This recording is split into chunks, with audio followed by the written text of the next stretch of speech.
Hello, I'm Annette, an alcoholic. I'm an alcoholic and a member of the Board of Trustees of the Alano Society, Minneapolis, also called 2218. Please stand and help me open with Serenity Prayer. God, grant me the serenity to accept the things I cannot change, the courage to change the things I can, and the wisdom to know the difference. Peace. Wow, we have a full house tonight for the show. Welcome to 2218 Saturday Night Speaker Meeting. This is an open meeting and all are welcome. And we are on Facebook Live, so hopefully we got a big audience out there too. We feature members of recovery to share their experience, strength, and hope. On the second Saturday of the even months, we also feature, we no longer feature an Al-Anon speaker, sorry. I'm just reading here. For 78 years, 2218 has been a self-supporting home to recovery. Our main source of income is our membership. We encourage you to become a pledging member. Feel free to see me or Eric or any of the board of trustees to learn more about this opportunity. Also, those folk that are volunteering at the front desk also can help you. Pledge. The second way 2218 is self-supported is through our own contributions. We will pass the basket now.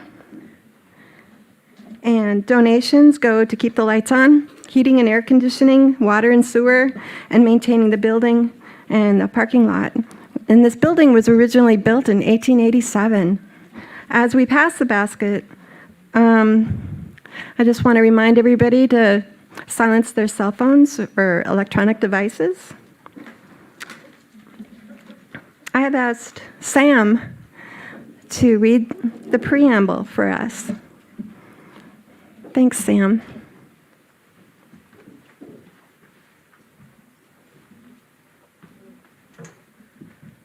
Sam, medic alcoholic. Alcoholics Anonymous is a fellowship of men and women who share their experience, strength, and hope with each other that they may solve their common problem and help others to recover from alcoholism. The only requirement for membership is a desire to stop drinking. There are no dues or fees for AA membership.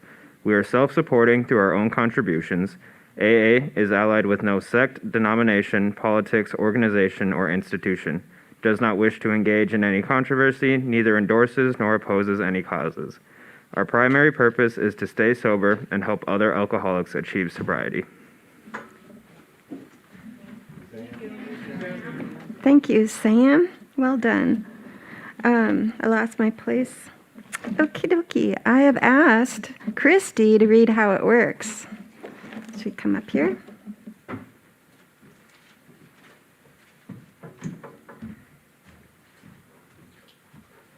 Hi, I'm Christy. I'm an alcoholic. Rarely have we seen a person fail who has thoroughly followed our path. Those who do not recover are people who cannot or will not completely give themselves to this simple program. Usually men and women who are constitutionally incapable of being honest with themselves. There are such unfortunates. They are not at fault. They seem to have been born that way. They are naturally incapable of grasping and developing a manner of living which demands rigorous honesty. Their chances are less than average. There are those, too, who suffer from grave emotional and mental disorders, but many of them do recover if they have the capacity to be honest. Our stories disclose in a general way what we used to be like, what happened, and what we are like now. If you have decided that you want what we have and are willing to go to any length to get it, then you are ready to take certain steps. At some of these we balked. We thought we could find an easier, softer way, but we could not. With all the earnestness at our command, we beg of you to be fearless and thorough from the very start. Some of us have tried to hold on to our old ideas and the result was nil until we let go absolutely. Remember that we deal with alcohol, cunning, baffling, powerful. Without help, it is too much for us. But there is one who has all power. That one is God. May you find him now. Half measures availed us nothing. We stood at the turning point. We asked his protection and care with complete abandon. Here are the steps we took, which are suggested as a program of recovery. 1, we admitted we were powerless over alcohol, that our lives had become unmanageable. 2, came to believe that a power greater than ourselves could restore us to sanity. 3, made a decision to turn our will and our lives over to the care of God as we understood him. 4, made a searching and fearless moral inventory of ourselves. 5, admitted to God, to ourselves, and to another human being the exact nature of our wrongs. 6, we're entirely ready to have God remove all these defects of character. 7, humbly asked him to remove our shortcomings. 8, made a list of all persons we had harmed and became willing to make amends to them all. 9, made direct amends to such people wherever possible, except when to do so would injure them or others. 10, continued to take personal inventory, and when we were wrong, promptly admitted it. 11, sought through prayer and meditation to improve our conscious contact with God as we understood him, praying only for knowledge of his will for us and the power to carry that out. 12, having had a spiritual awakening as the result of these steps, we tried to carry this message to alcoholics and to practice these principles in all our affairs. Many of us exclaimed, "What an order, I can't go through with it." Do not be discouraged. No one among us has been able to maintain anything like perfect adherence to these principles. We are not saints. The point is that we are willing to grow along spiritual lines. The principles we have set down are guides to progress. We claim spiritual progress rather than spiritual perfection. Our description of the alcoholic, the chapter to the agnostic, and our personal adventures before and after make 3 clear, pertinent ideas. A, that we were alcoholic and could not manage our own lives. B, that probably no human power could have relieved our alcoholism. And C, that God could and would if he were sought. Thanks, Christy. Thank you, Christy. I would like to welcome our speaker, Dan. I've gotten to know Dan. There's a saying, Dean Jones, I think it was, it said, good judgment comes from experience comes from bad judgment. Anyways, Dan is going to share 40 years of his experience, what it was like, what happened in his recovery, and what his life is like now. Warm welcome for Dan J.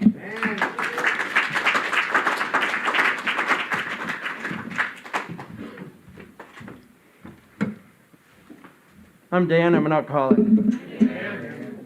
But for the grace of God, I've been sober since November 1st, 1980.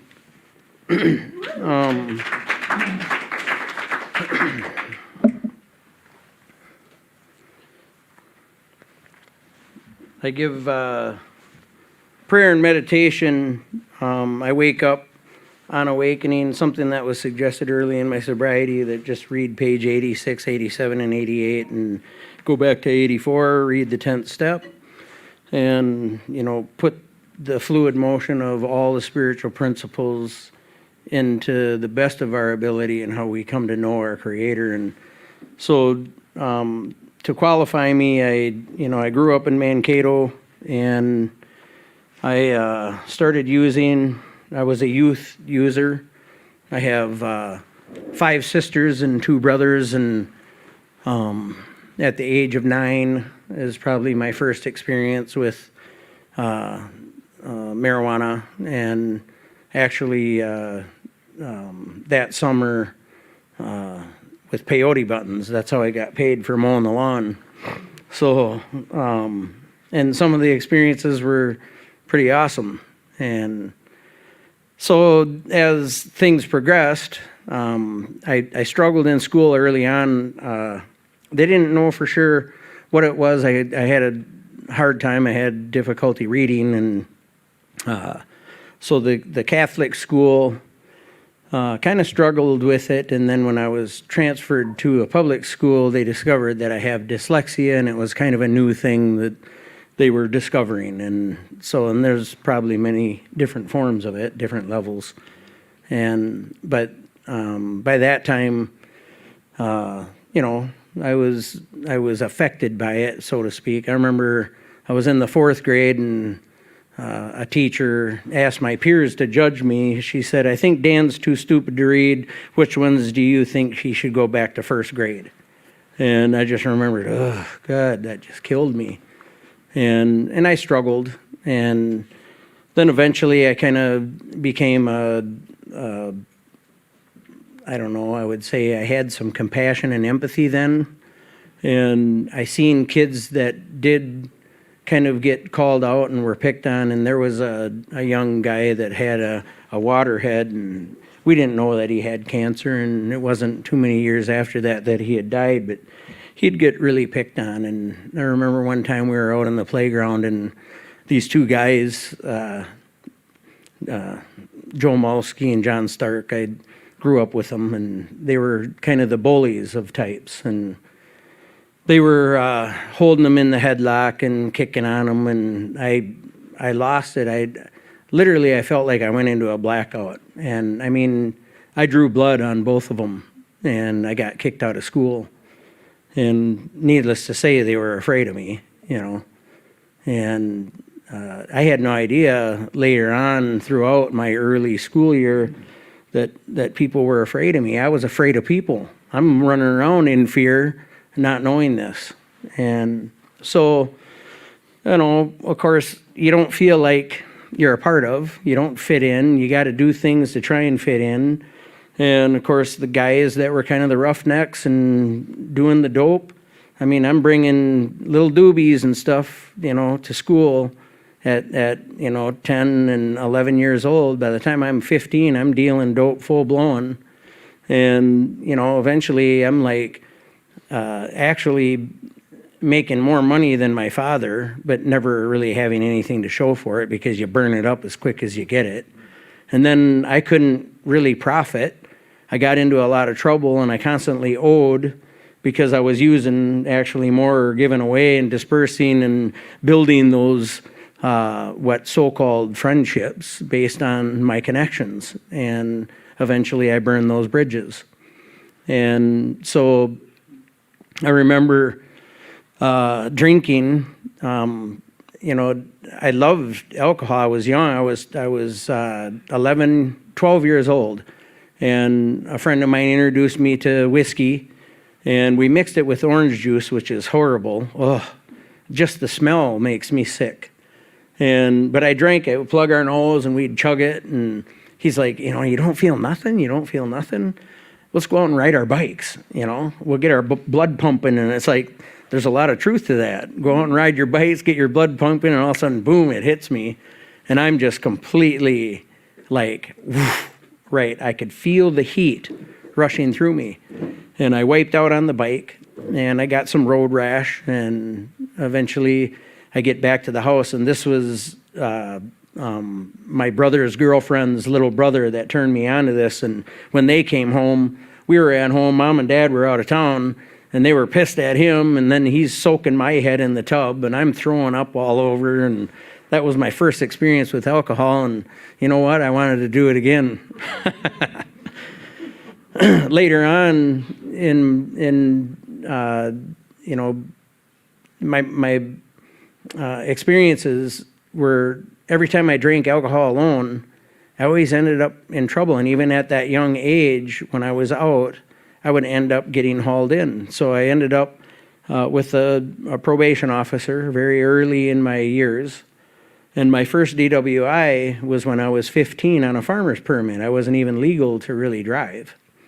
And the thing is I found when I got speed, crank, or any of that, I never had issues. But if I drank alone, I'm getting arrested. Well, the last arrest, and it was actually my 5th DWI, 2 of them fell off my record because of being a juvenile. And then 3 of them stayed on.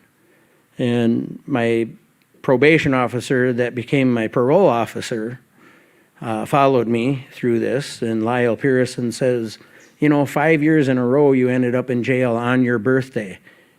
And I'm like, He goes, yeah, your birthday is pretty important. It's like, you got to celebrate.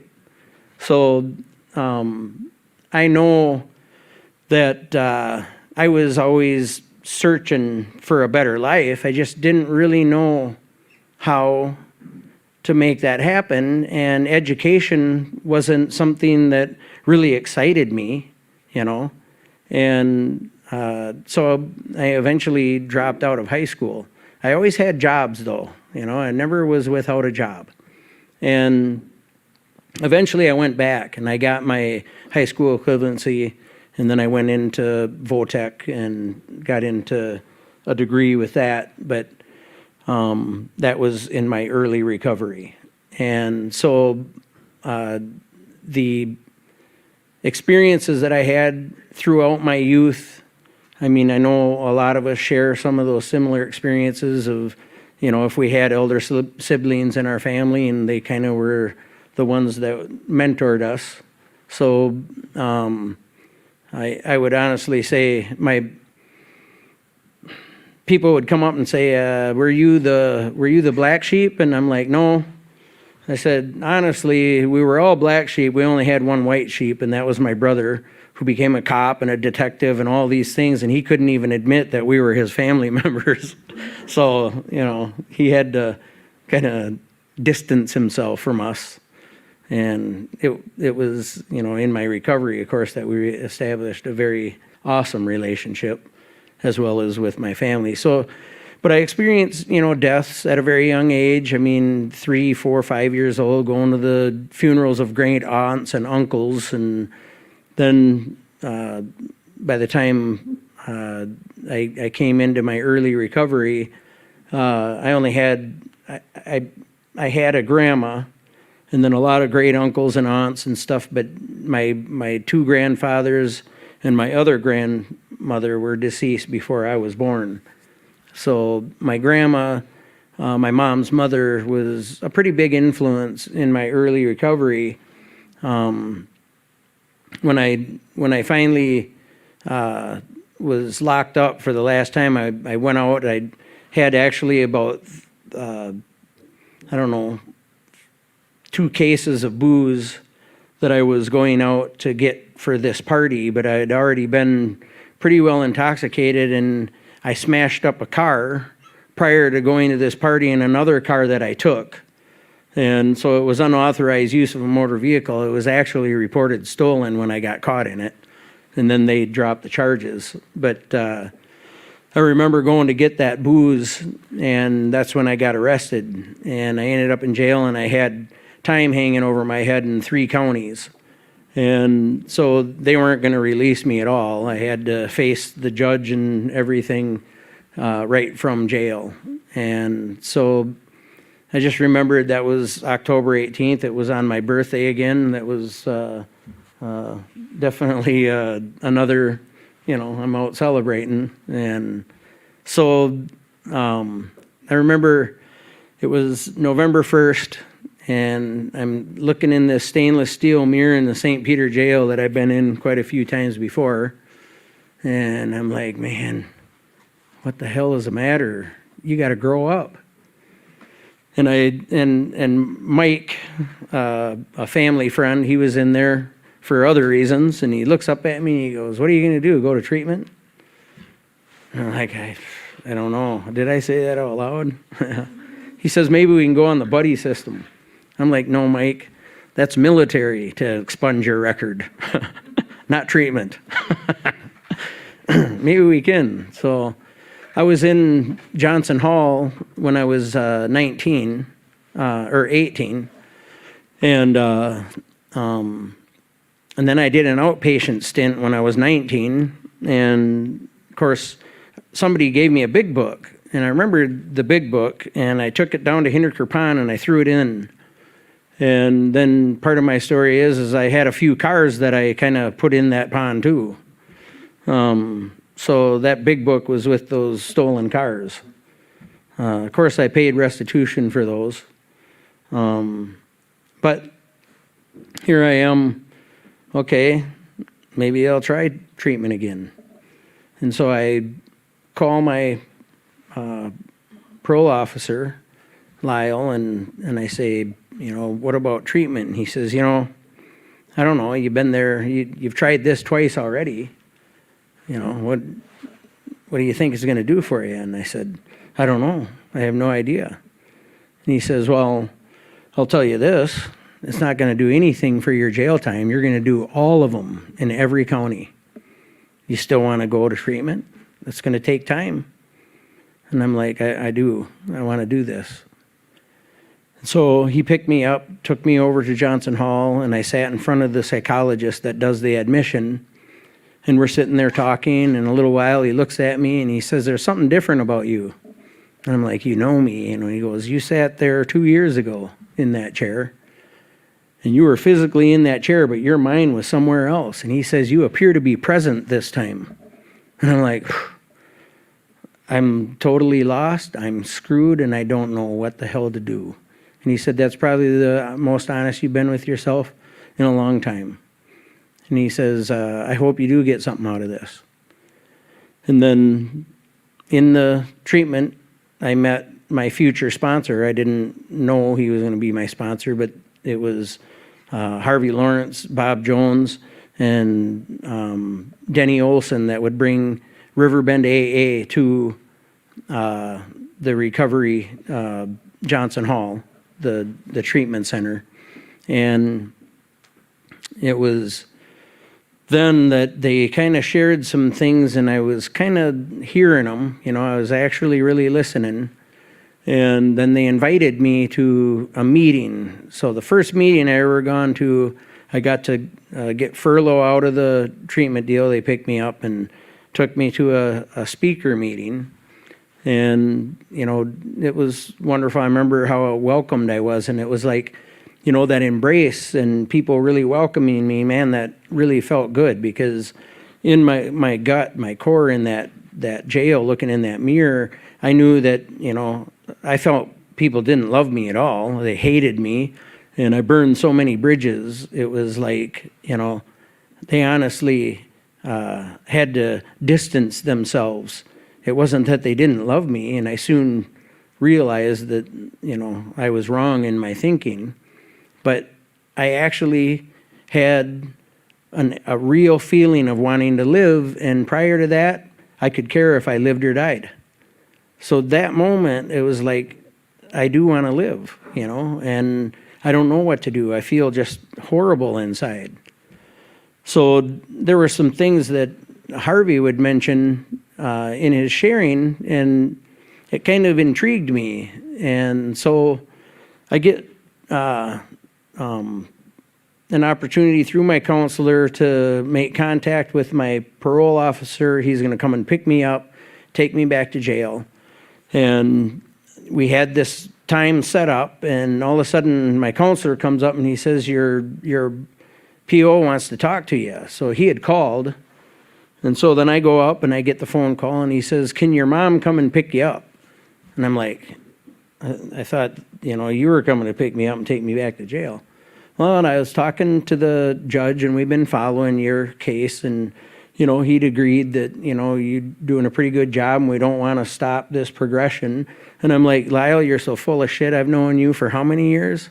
And he says, "To tell you the truth, the jails are full. We can't readmit you." I'm like, "What?"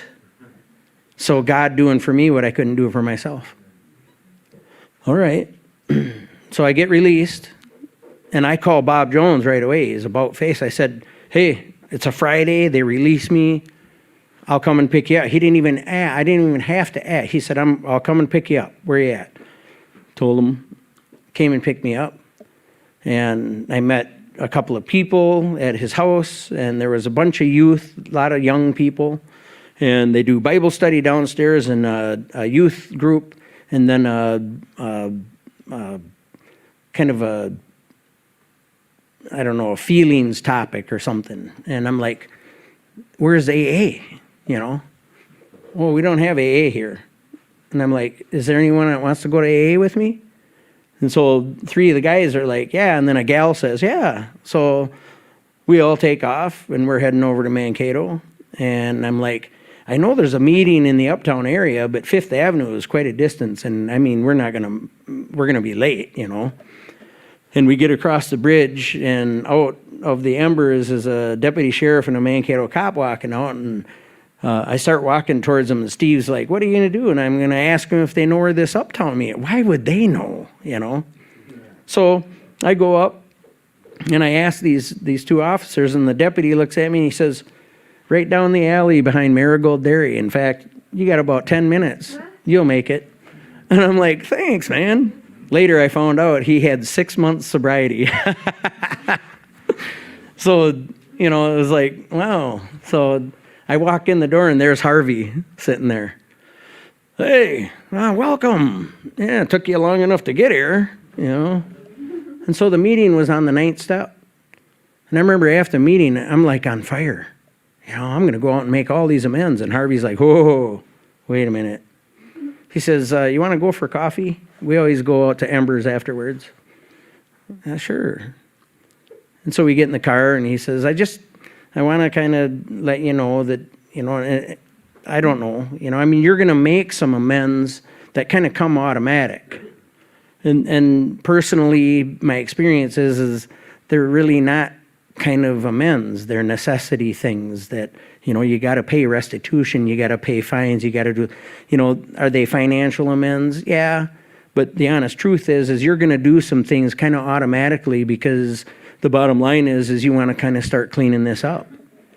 But he says these personal amends and the personal relations, you can go and try and verb all this stuff and I'm sorry. And he says, I'm just going to really ask you to work with this and we'll maybe come to a place when you might feel really ready.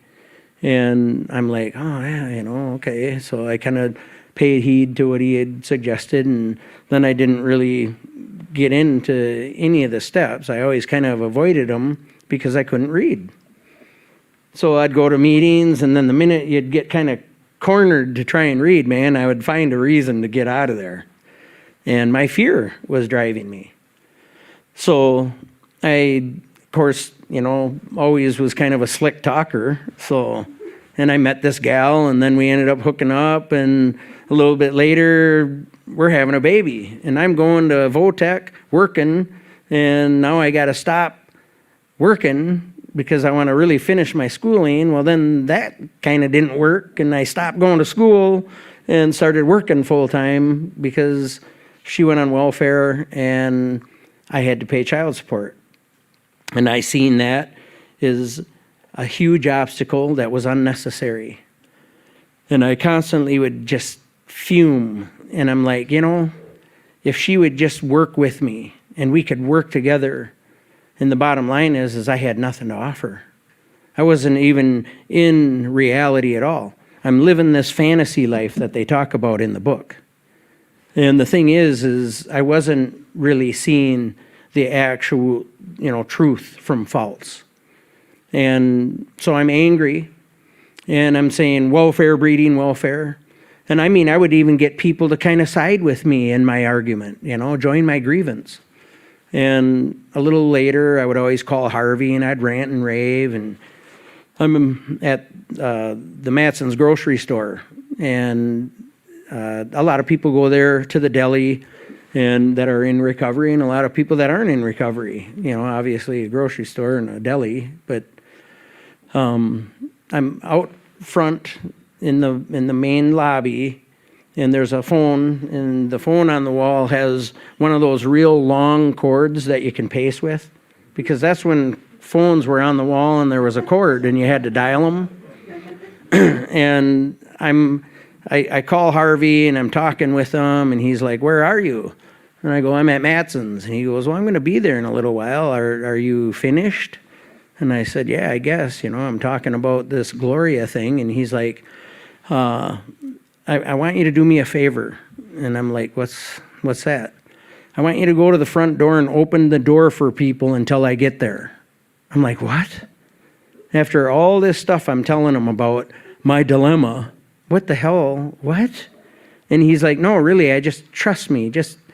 I don't know what's going to happen. Just do it, So I go to the front door, and I kind of feel like an ass, I'm opening the door. Hey, they don't know what I'm doing. People, really, you think they're thinking about me? "Thank you. Yeah, you're welcome." And after a while, I got a little easy, and people come in that know me. "Are you coming back to have coffee?" "Yeah, I'll see you in a little bit." Waiting for Harvey. And this gal comes up. She says, "Could you help me?" And I said, "Yeah, I'm Dan." And she goes, "I'm Nancy." And she goes, "I work for a delicatessen, and I have some bad produce, and the produce manager is waiting for me to bring it back. Could you help me bring it in?" "Well, sure." So I go out and I help her get her produce together, and I go, and Greg is the produce manager, and I happen to know him because I worked there and I got fired. But, I go and I help this gal out, and I'm standing there, and I mean, he's talking with me, and my whole attitude is different. And he's like, there's really something different about you, Dan. I mean, it's really nice, And I'm like, wow, So I go back and open the door a few more times, and then Harvey shows up, and he says, come on, let's go have a cup of coffee. So we go and have a cup of coffee, and I'm sitting down, and Nancy comes around the corner. Thank you, Dan. You're welcome. And Harvey says, how do you feel? And I go, pretty good. He goes, you want to know what you just did? And I said, yeah, by the tone of your voice, I guess. He goes, see, you went and did a physical action, and you got out of your head, and you actually had an honest concern for others without even knowing it. I had no idea what the experience was that you were going to have. But, I mean, it shows. Should we go back and talk about Gloria and that now?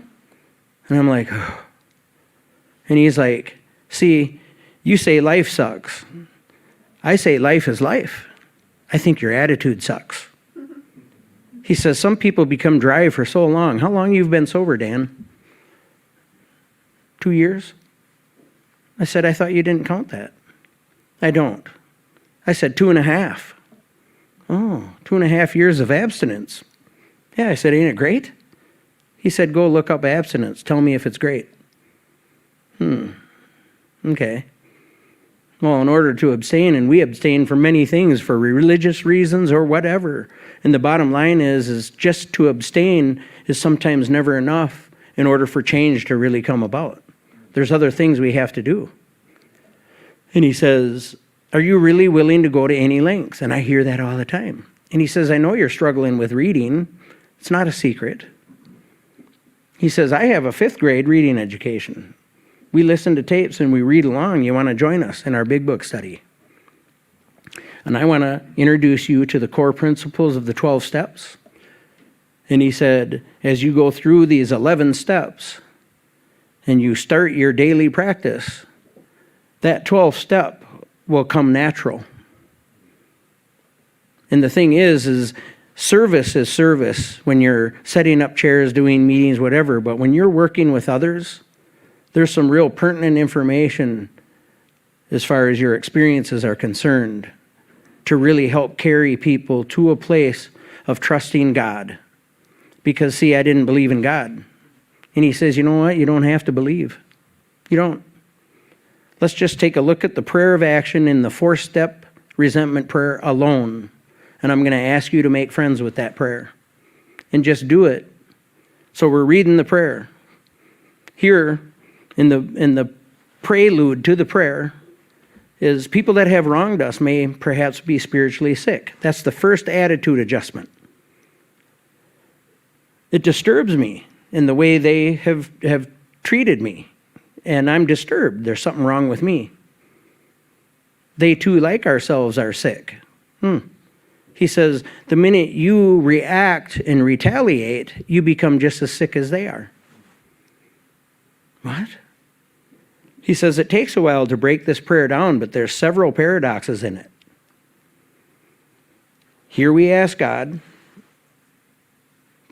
to help grant them tolerance, pity, and patience, actions that it's asking us to do, to develop empathy and pity.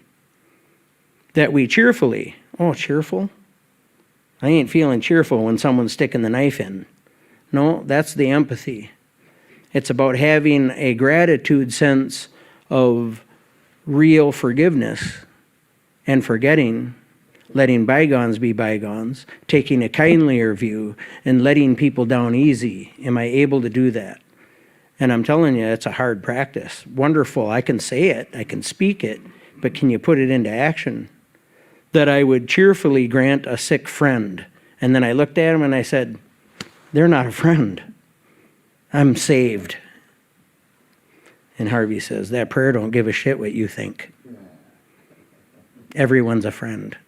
Oh, really? No, they're not. Tell yourself that and go with it. Do the prayer exactly the way it's written, and chances are you'll have an experience with it. I found out the person that wasn't my friend was a person that was really trying to help me. If people would just leave me alone and go away, I'd be okay. How many times did I say that? No, they loved me. Wow. Holy shit. Talk about paradoxes.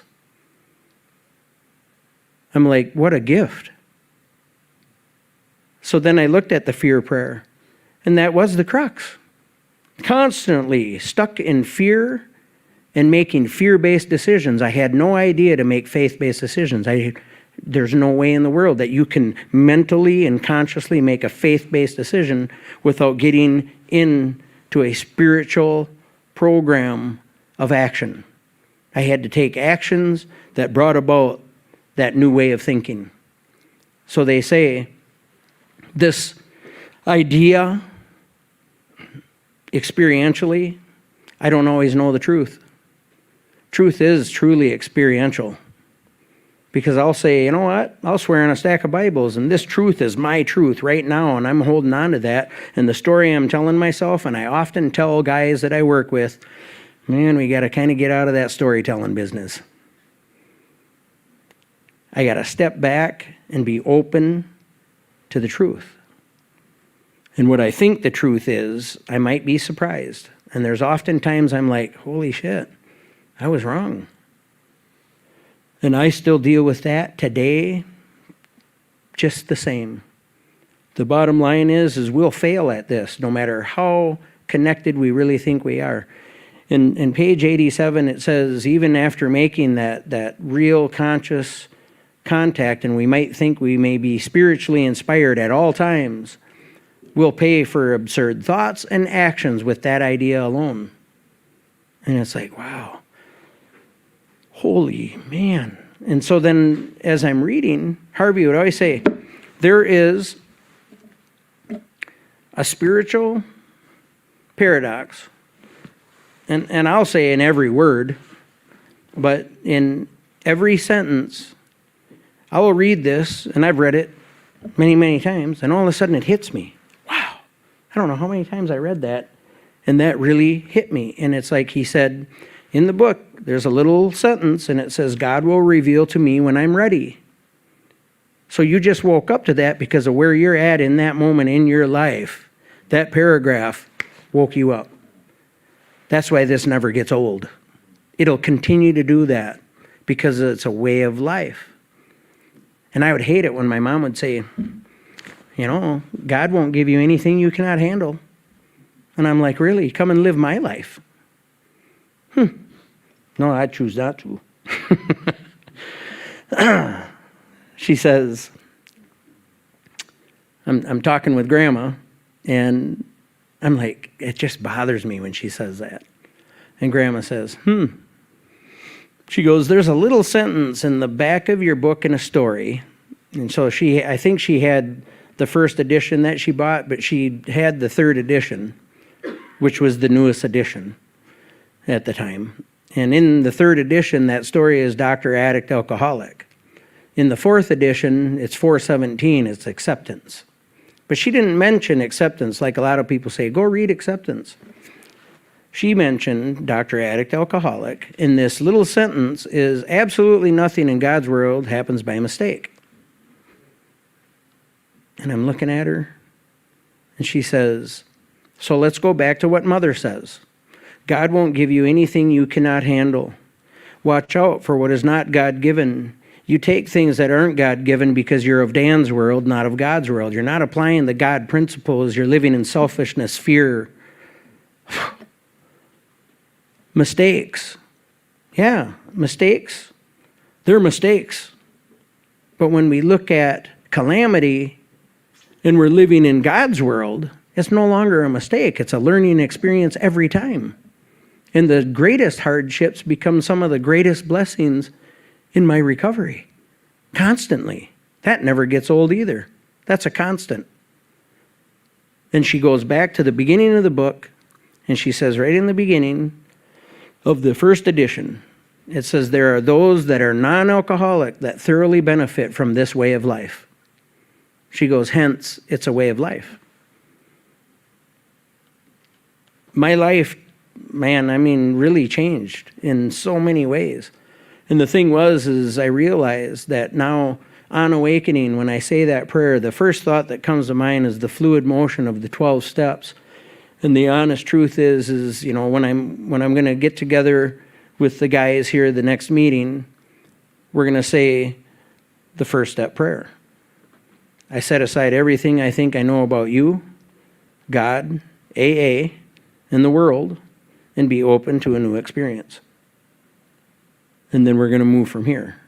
And the thing is then we get into the second and third step. And the second step, honestly, we don't have to believe, but we have to get to a place where we start to trust. And that's where I really struggled. I didn't trust. The third step, easy to say, but not always easy to do. To let go, absolutely.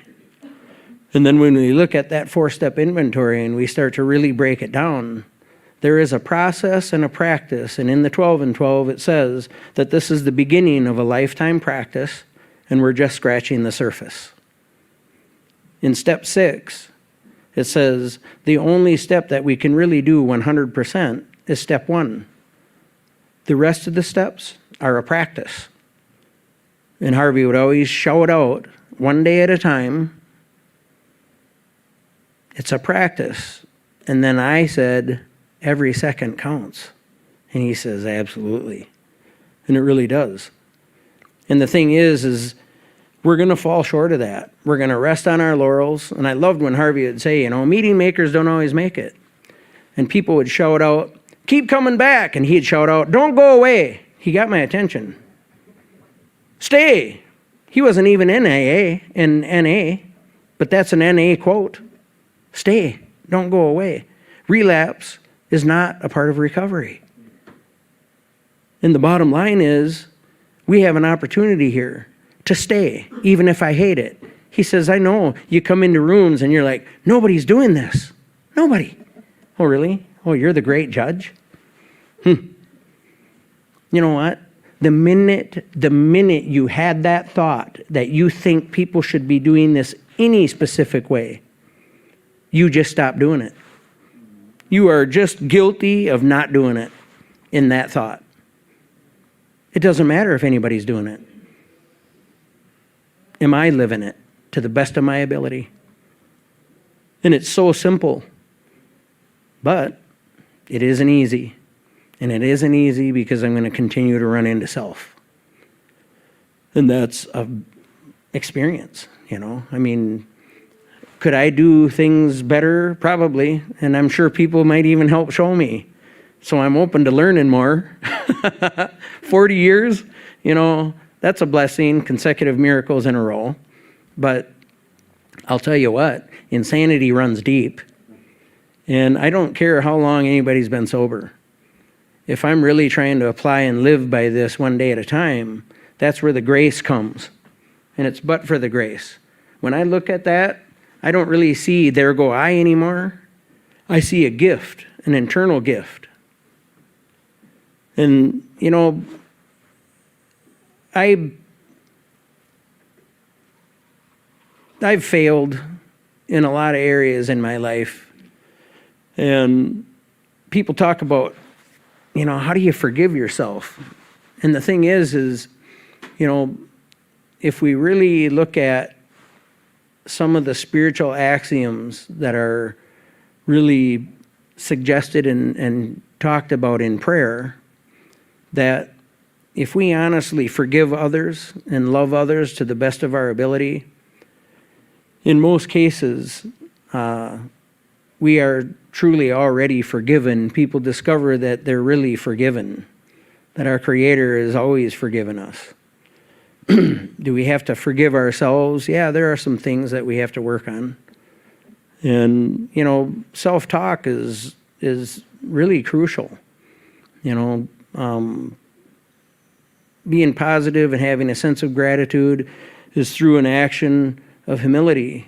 And humility is a direct connection to having gratitude and being grateful, and how important it is to really, you know, look at the things that we should be grateful for.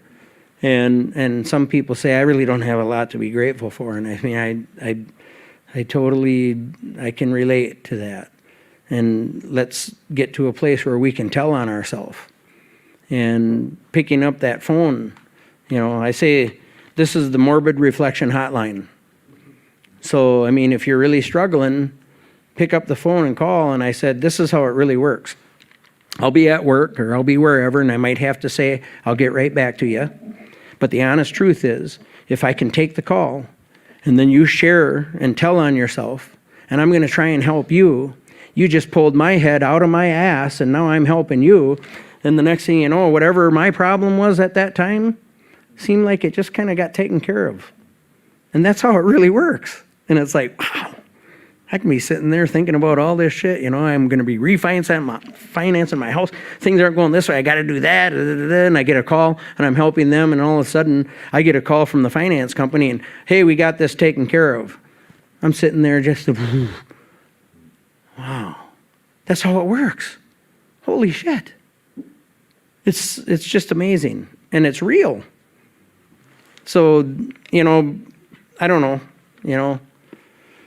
some people can say maybe I'm full of shit. I used to think people that talk the way I do was full of shit. And honestly, I really wanted to believe that, and I wanted to have proof of that. And I would go out of my way to get that proof, So one of the things that I really like in the 11th step, and well, I love all the steps. I love the fluid motion of the principles, and I never know what one is really going to be revealed. But, basically, what used to be a hunch or an occasional inspiration, and this is the top of page 87, gradually becomes a working part of our mind. Being still inexperienced and having just made conscious contact with God. And Harvey would say this is today. The word in there after making, so it's not like, this is talking about we're just brand new. We can have 40 years and still be somewhat inexperienced and just making conscious contact today.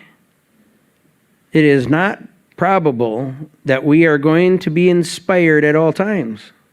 We may pay for this presumption with all sorts of absurd actions.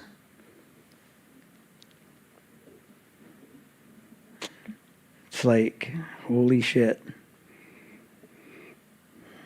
So these thoughts and actions, wow. So have I run into myself at times because I felt I'm spiritually inspired. I know God. I made contact. I prayed. And all of a sudden I'm having conflict with somebody.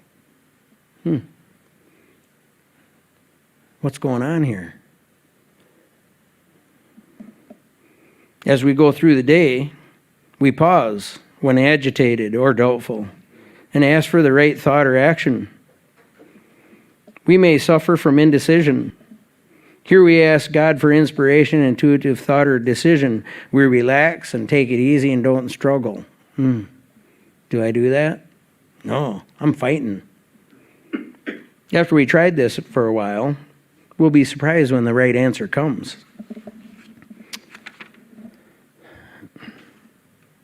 We constantly remind ourselves we are no longer running the show, humbly saying to ourselves many times each day, "Thy will be done."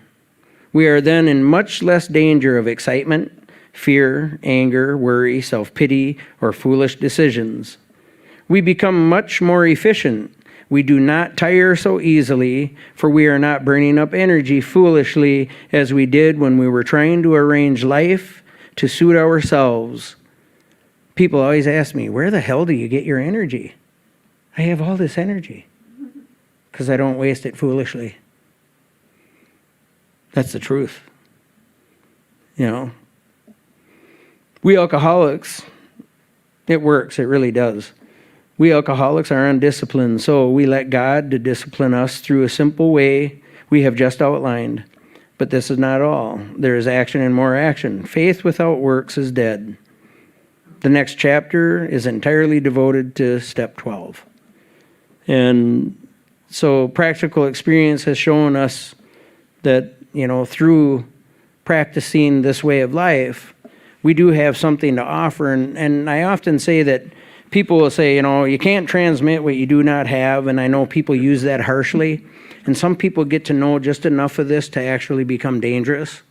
And the thing is, the minute you walk into this recovery environment, you are important. And you do have something to offer.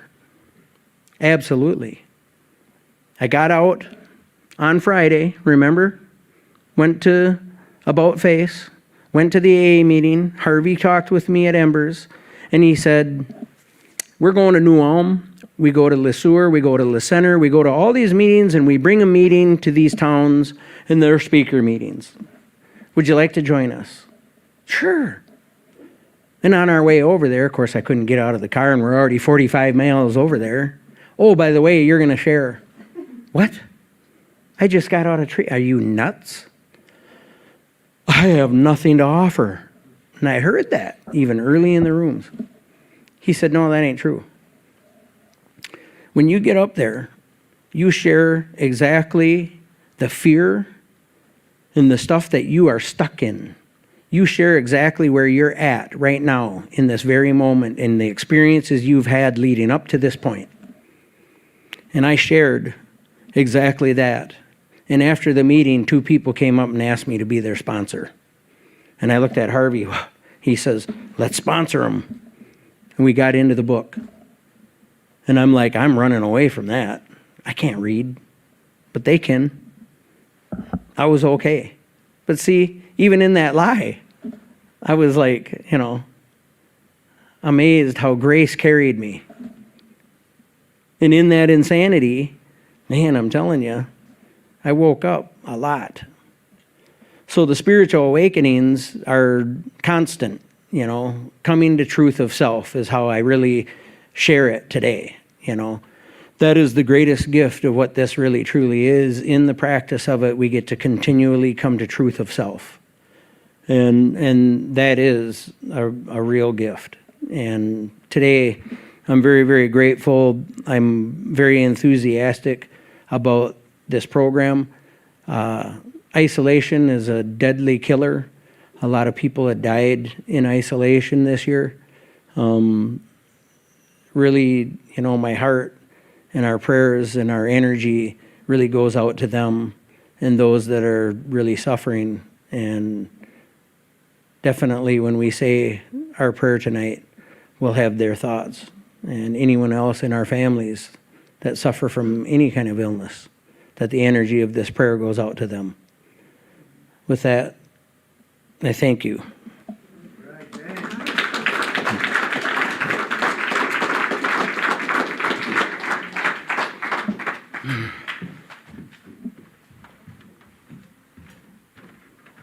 Ooh, thank you, Dan. I'm going to sleep good tonight. I got a big dose of that spiritual nourishment I get from the meetings. I told you Dan had a lot of experience. Okay, everyone is welcome to remain after the meeting to thank the speaker and visit amongst each other. Help me close with the Lord's Prayer.